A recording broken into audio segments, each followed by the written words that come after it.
If you are someone who is looking to build iOS application and at the same time want to do Google sign up, then this video is for you. In the previous video, I have taught you how to use Apple sign in directly into your iOS application using Supabase. And in this video, I will talk about Google sign in. Why Apple sign in is required and compulsory, I have told already, but to reiterate, it is enforced by Apple's policy. If you're using any social provider like Google sign in, Facebook, Reddit, or GitHub sign in, then you need to actually give an option for sign in with Apple also. So that's why first step is to give an option of sign in with Apple. After that, sign in with Google. So in this video, I've covered that. It is little bit tricky compared to the sign in with Apple. So I will just walk you through. First, I will show you the demo. Then after that, I will walk you through about the code, the process, so that you can build it on yourself using AI. So let's get into the video. So my camera will go off and you will see in the screen, the iPhone screen, of how we are using the Apple's Google sign in. So let's get into it. So you can say it is connecting to my application, and this is the widget app which I am building.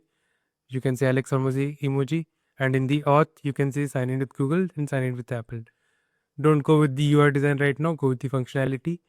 Sign in with Google. I'm clicking on the sign in with Google, and you can see I have already have this profile, and that is, you can say in the screen, that is this particular email ID, dev.samikc@gmail.com. So I will use a new different email ID, and which you will see in this screen, that is this one. And once I have done this, it is asking me for passkey, and I will just give my passkey, and this passkey works properly without actually stopping the iPhone, because I can use my Mac fingerprint directly to give the functionality. So I can see it is right now creating a new user ID in the background. You can see my URL, my image, and my name is fetched. And now if I refresh this database here in the Supabase, which you can see a new user is created, and the time which also you can see.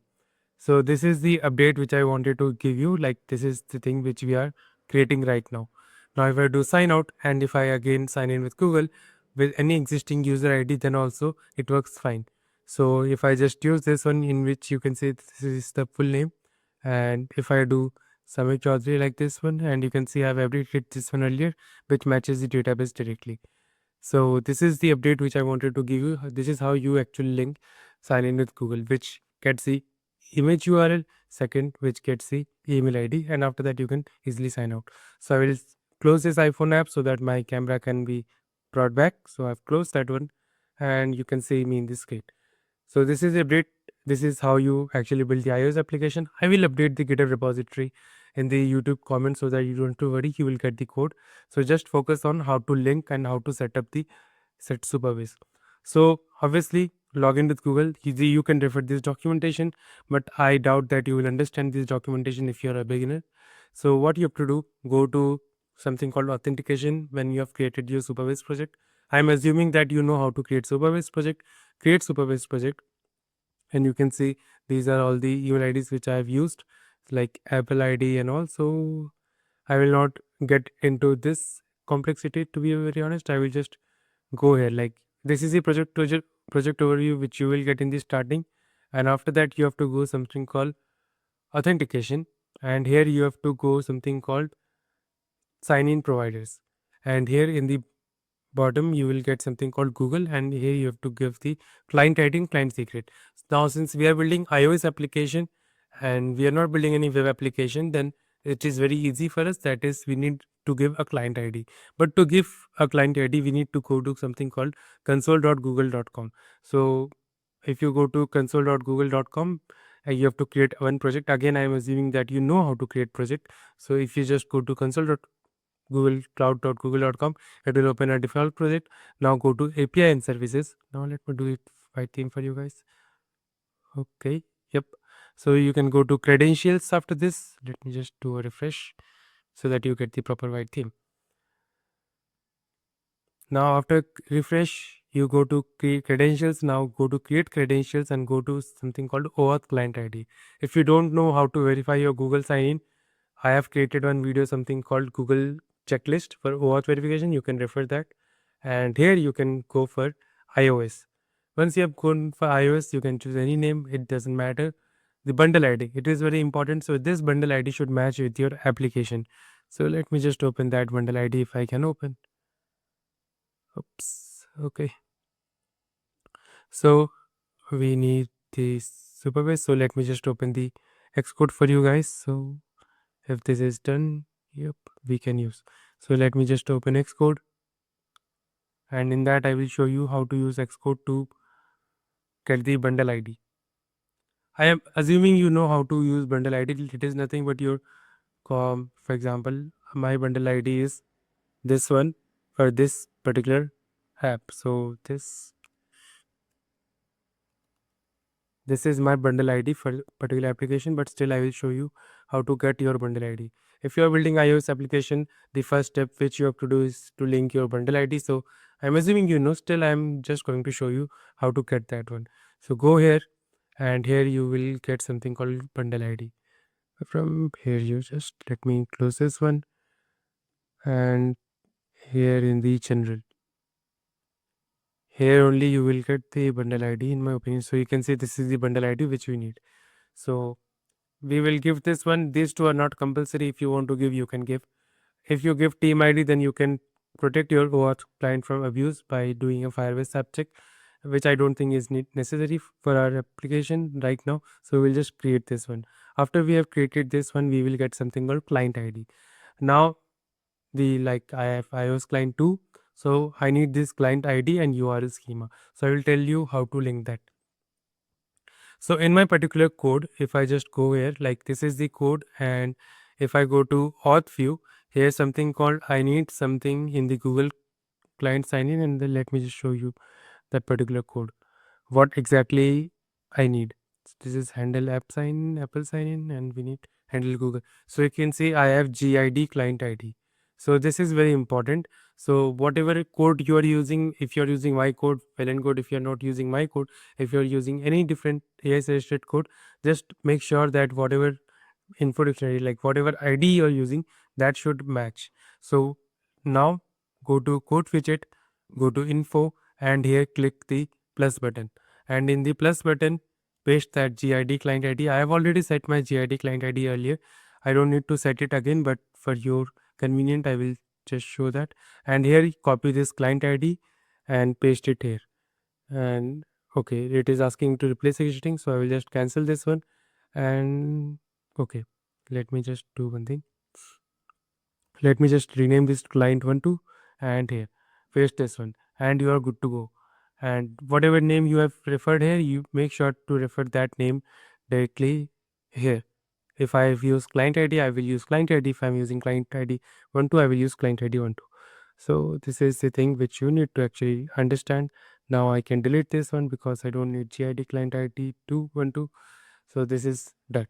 Now another thing which you need to link in Xcode, and that is go to again code widget, go to URL types, and here you can, if it is not created for you, you have to press this plus button, and once you press this plus button, this type of card will open up, and in the card just put this URL schemes here. So to get the value of URL schemes, get this directly from here. This is the URL scheme. Copy this one and maybe replace this one here directly, or click plus and it will open the similar card. So if I just press this one, you can see if I paste this one, it will work perfectly, but I don't need that in my use case. So this is the thing which you have to link directly here. Now you have got the client ID, you need the same client ID in the Supabase. So go here.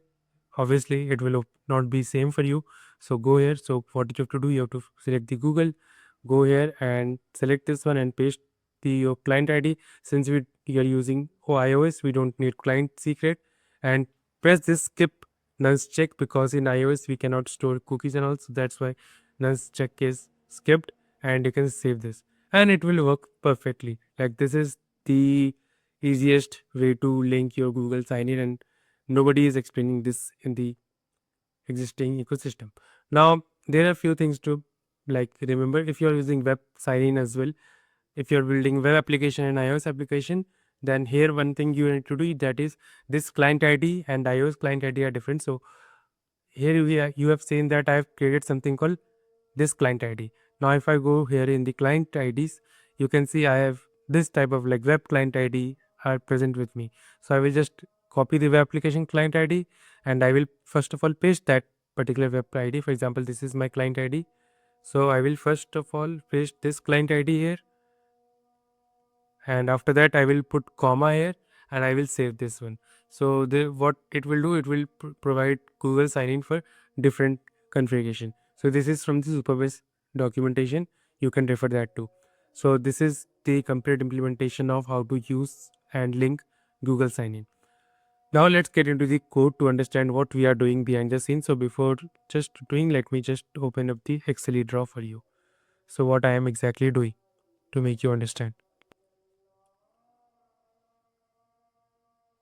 So this is the code. So this is my iOS application. This is the Supabase again.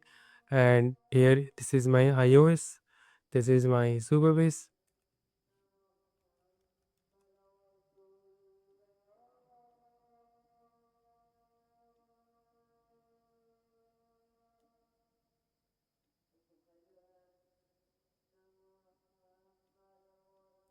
This is my Supabase. This is my iOS.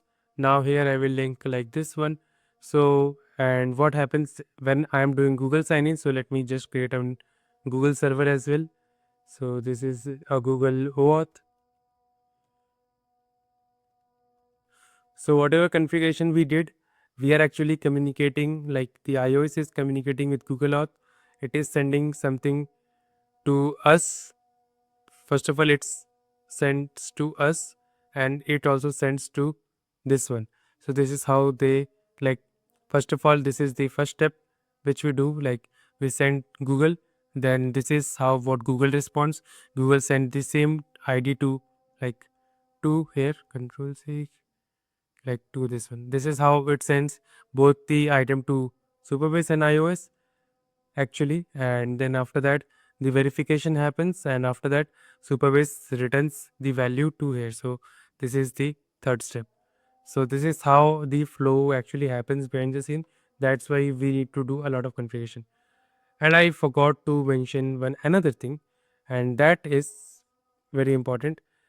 And you need to go something called here and add package dependencies, and you have to paste one GitHub URL which you will again get from the Supabase. So let me just go to dashboard again, and here Prosamic and Supabase.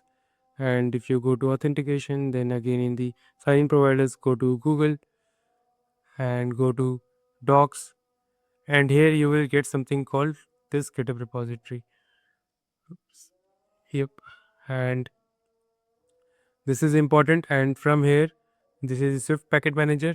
You have to copy this GitHub URL and you have to paste this one. Okay, so I've already pasted earlier, so you have to paste this one here, and you have to do add package.